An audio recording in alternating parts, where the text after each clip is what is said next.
औरत का फैसला। ये क्या है बहू, सुबह से घर का काम करती रहती है, फिर ऑफिस जाती है और बच्चों में लगी रहती है। अरे ऑफिस क्यों नहीं छोड़ देती, या फिर घर के लिए कोई नौकरानी रख ले। कैसी बात कर रही है माँ, जानती तो है ना अभी इनके ऊपर कितना लोन है। थोड़ा ही सही मदद कर देती हूँ तो अच्छा लगता है, और अभी उनको मेरे पैसे की जरूरत भी तो है। सुधा चंदर को बचपन से प्यार करती थी। एक ही मोहल्ले में खेल कूद कर बड़े हुए दोनों। जहाँ सुधा संपन्न परिवार से थी तो वहीं चंदर का परिवार आर्थिक परेशानियों से जूझता ही रहा। लेकिन सुधा की जिद के आगे किसी की नहीं चली। सुधा, कल ऑफिस जल्दी जाना है और 2 दिन के लिए गुजरात ऑफिस के काम से भी जाना होगा। अरे कैसी बात कर रहा है बेटा, बहू को अगले महीने बच्चा होने वाला है, इस वक्त तो उसके साथ रहे। अरे कोई बात नहीं ना माँ, उनको जरूरी काम होगा, वरना मेरा चंदर ऐसे वक्त में मुझे छोड़कर कभी नहीं जाता। चंदर सुबह घर से निकलता तो आधी रात को घर में घुसता, वो भी शराब के नशे में। चंदर की माँ उसे खूब समझाती। अरे माँ, देख रही हो ना कितना कर्जा है सर पर, काम करना पड़ता है। दिन रात काम नहीं करूँगा तो घर कैसे चलेगा। अरे लेकिन बहू को भी तो देख लिया कर, इस हालत में भी घर का बाहर का सारा काम करती है।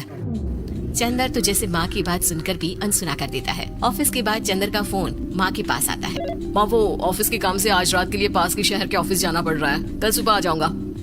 सुधा रात को कमरे में सो रही होती है कि उसके पेट में दर्द होता है। सुधा चंदर को वीडियो कॉल करती है। इनको फोन कर लो, शायद कुछ आराम मिले। लेकिन 10 बार फोन करने पर भी वो सुधा का फोन नहीं उठाता। ऑफिस के काम से गए हैं, हो सकता है बिजी हो। कितनी मेहनत कर रहे हैं हम लोगों के लिए। सुधा सो तो जाती है, लेकिन अकेले उसे कमरे में डर लगता है।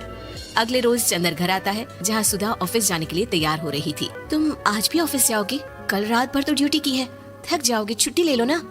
अरे नहीं नहीं, कैसी बात कर रही हो, ये तो पॉसिबल ही नहीं है। अच्छा रुको, मैं जल्दी से तुम्हारा खाना और नाश्ता बना देती हूँ। बेचारी सुधा ऑफिस जाना छोड़कर लग जाती है पति के लिए खाना बनाने, उसके कपड़े प्रेस करने और जरूरत का सामान मुहैया कराने के लिए। हो सके तो रात की ड्यूटी मत लिया करो ना, मुझे बहुत डर लगता है। अरे यार क्या है, तुम तो ऐसे बिहेव कर रही हो कि तुम ही अकेली हो जिसे बच्चा होने वाला है। इतने लोगों के पति जो काम के सिलसिले में बाहर होते हैं, उनका क्या। सुधा को चंदर के मुंह से ये बातें अजीब लगती है। अरे हुआ क्या है तुमको? पहले तो तुम मेरा कितना ख्याल रखते थे, मेरे पास रहते थे, मेरी दवा से लेकर खाने पीने तक का सारा ख्याल। और अब इस बार तो तुम एक दफा भी मेरे साथ डॉक्टर के पास नहीं आए, क्यों? अरे पागल हो गई हो क्या? पागल वाली बात कर रही हो। काम धंधा देखो या फिर तुम्हें लेकर टहलता फिरूं। और मुझे शुक्रवार की रात को काम से निकलना है, सोमवार आऊंगा। सुधा को समझ में नहीं आता कि क्यों अचानक से चंदर को फील्ड का काम मिल गया है। लेकिन एक दिन, सुधा, मैं और चंदर जरा एक रिश्तेदार के घर जा रहे हैं, तुम भी तैयार हो जाओ, घर में अकेली कैसी रहोगी। अरे नहीं नहीं, इस हालत में इसे लेकर जाना ठीक नहीं है। अरे लेकिन मैं ऑफिस भी तो जाती हूँ, फिर घर में अकेले। चंदर उसकी कोई बात नहीं सुनता। वो सीधा कार निकाल कर माँ को लेकर चला जाता है। सुधा घर के काम में लग जाती है कि अचानक उसकी नजर चंदर के बैग पर पड़ती है, जिसमें कागज दिखाई देता है। इनके कागज भी ना इधर उधर फैले होते हैं, एक भी खो जाएगा तो बवाल करेंगे।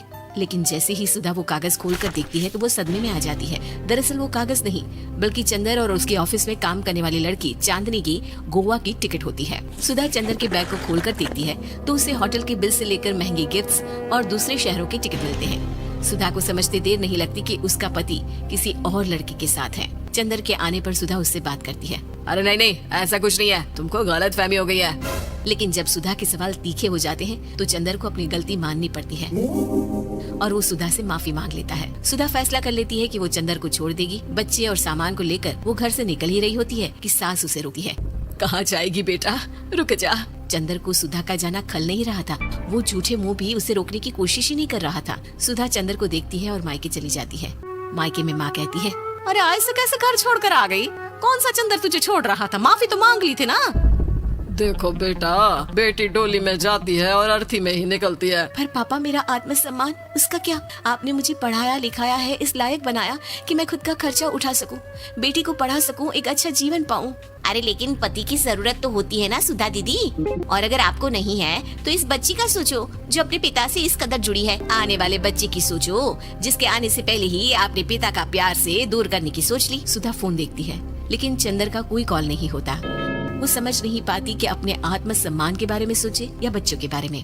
मम्मी, हम नाना नानी के घर से दादी और पापा के पास कब जाएंगे? नहीं जाएंगे बेटा, अब यहीं रहेंगे। नहीं मम्मी, मैं पापा के पास जाऊंगी, मुझे दादी के साथ रहना है। और मेरे साथ? हाँ, आपके साथ भी तो, सबके साथ माँ। देखो सुधा दीदी, आपके सर पर पिता का साया होना जरूरी होता है।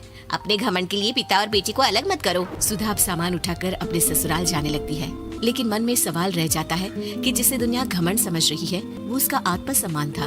चंदन ने माफी जरूर मांग ली, लेकिन कभी ये एहसास नहीं दिलाया कि वो सिर्फ उसी का है।